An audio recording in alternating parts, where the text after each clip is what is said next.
modification to hold the GPS, the Garmin Zumo XT2. You can see I've got the original mounting bracket up here still, and I've converted the bottom end and screwed it through the clamp mounting onto this piece of plywood here, which is only thin. It's probably 1/8 of an inch, or probably the maximum quarter, maybe I think it's 3/16, so about between 3 and 5 millimeters, and that's basically velcroed on here.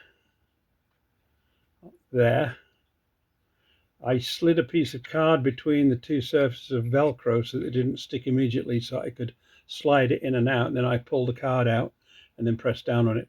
I also added in this clip which is velcroed under here to the piece of plywood, and then I brought it down round underneath, and I put some double-sided sticky tape around here to hold it back in there. That's just to keep it in. And at this end you can't really see it in there, but there's two like slots in there, probably for ventilation to allow the airflow through. And I actually made this board into like a piece that's shaped like that, with like a C shape that fits in there. And then I screwed this clamp mount without the U-bolt part of it in, and I used some screws to just screw through this piece of plywood and anchor it there, and obviously then painted it black. So it's a very simple mod. The GPS then just plugs in to the part here. If you're on just around here, that's the cap for it. But and then the GPS itself clamps onto this. If you're not going very far, you don't need to plug this part of it in. You can just clamp it on here and press the on switch, and the battery runs for a certain amount of time. I've never tested it that way, but I'm sure you can recharge it. There is an internal battery which will give you shorter drives and rides, but I have it plugged in, and it's plugged into the GPS mount, which is just down there in the side panel underneath the handlebar. And you can take that panel off and you can get in there, and there's actually a connector that's marked GPS with a little tag on it, or there was on mine. And all I did then was strip the wires a little bit, and took the connector wires from this and wrapped them around the two individual wires that are down there, and then taped over them, and that hooked it in so that it works through that GPS connector, which is set up to only switch on when the key in the ignition is turned on. So that way the GPS will turn on when you put the key in and turn it on. It will turn off when you turn the key off. This is the GPS itself, the Garmin Zumo XT2, specifically made for motorcycles and motorcyclists, so it works well on a Spyder. It's got an on-off switch over there. It's got a little hole in here where you can plug in USB power. So again, if you wanted to use a power pack instead of connecting it up, you could do that. And it's also got a place in there to put a memory card up to, I think, 128 megabytes. So it'll save a lot of memory, and then you just take it out and you can download it, or you can Bluetooth, Bluetooth, whatever you want to do, move it across. So this is the Garmin itself. I mount mine vertically, and as I'm doing this one hand at the moment, I won't clip it all the way in, but basically it clips in there and then it snatches back, and you press this little button in to lock it in place, and then when you remove it, you just press that button in and pull it off. So if I'm going off to have a cup of coffee somewhere, or anywhere where I'll leave the bike alone unattended for a while, I'll take this off because I don't want anybody stealing it. And that applies to CarPlay, front rear camera monitor, which is this one. And this one again has got a ball joint mounted on there with some spacers, and that then will drop into the fitting there, and I can angle that. I like that one down there on the handlebars out of the way, but I can still see it. I can change it so I can see it and use it as a reversing mirror, or I can watch maps, and I can do all sorts of things with it. It's a very powerful tool, this, with the Android Auto or the CarPlay involved, and it's got the front and rear camera. So the rear camera makes a great backing up camera, and watching people behind you without having to worry about looking at the mirrors. That just clips in there. And then this one up here, I use it in the vertical position. Let me just put it in place. I'll come back in a second. So I've connected the GPS into its mount. It'll only go one way round, but you can rotate the mount because of the ball joints to horizontally or vertically. And as you can see here, this is the canopy just here.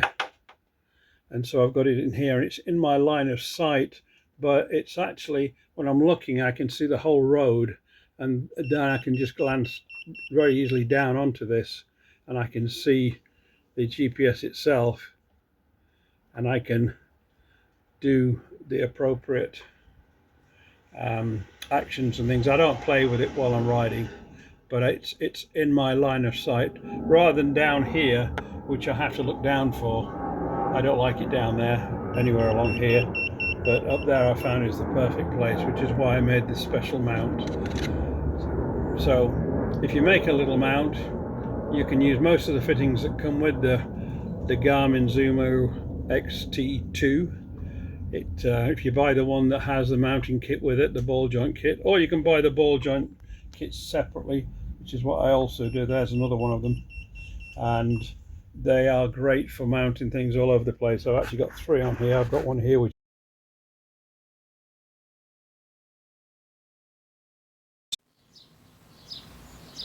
I always like to have somewhere to put some notes for navigation, and when I'm driving, in case the GPS devices give up or black out, or I change my mind where I'm going. So I write down the notes of when to make the turn and what to look for, which road it will be on. This one I've got this way on, but actually it would actually go on that way around too. So I'll put some second Velcro on there so it goes on that way around too. And that way when I'm riding along I can actually read what I'm trying to do, in case the GPS doesn't work it out right. Sometimes the GPS wants to take me back to where I've been, or I've navigated it past the turn point, and this way I can see the turn coming up and read my own notes. So you could even put a small map in here as well, but it gives a nice little board to hold notes and information that you want to keep handy. And all it is just some plexiglass, heat treated, folded with the heat gun, and then a piece of plywood pushed inside. This one's probably, I don't know, 1/8 of an inch, 3/16, something like that. And there's nothing holding it in there except the tension when I bent the plastic. I bent the plastic from flat using this heat gun, which you can get in hobby stores. Or you might be able to find something else you can use. If you're careful, you can actually do it with a gas blowtorch. Just be very careful that you don't overheat, because the plastic will bubble. But you want to very lightly go up and down both sides while it's flat a few times, and watch it until it starts to want to fold over, and then when it gets to the appropriate point where it's really soft without burning it, just put that down, fold it over, and grab another piece of board like this one and just press it down flat. And what you'll end up with is like it'll touch at the back end here, but it'll leave this bit of it open, and that's why the plywood comes in. You can then trap items between there. The plywood will give it something to keep the space. You don't want to really close this hinge all the way up. It'll probably break if you go too far. Oh, it's not a hinge, it's a fold if you fold that too far. But with a piece of plywood or cardboard just put in there with your notes, you can then just velcro it on and take it off anywhere you want to go. Somewhere to write on, somewhere to make navigation notes, or any other information you need. Here's the board. It will take 2 sticky notes side by side, and you could put more stuff on the back or keep it safe in there. And then I've got the 4 velcros which I matched up with these by putting the 2 velcro tabs together, sticking them onto the board here, and then lowering it all onto the lid of this storage device here. And then of course they're all in alignment. The adhesive will then stick down and everything holds itself in place, so you end up with the 4 dots there, matching the 4 dots there exactly without any guessing.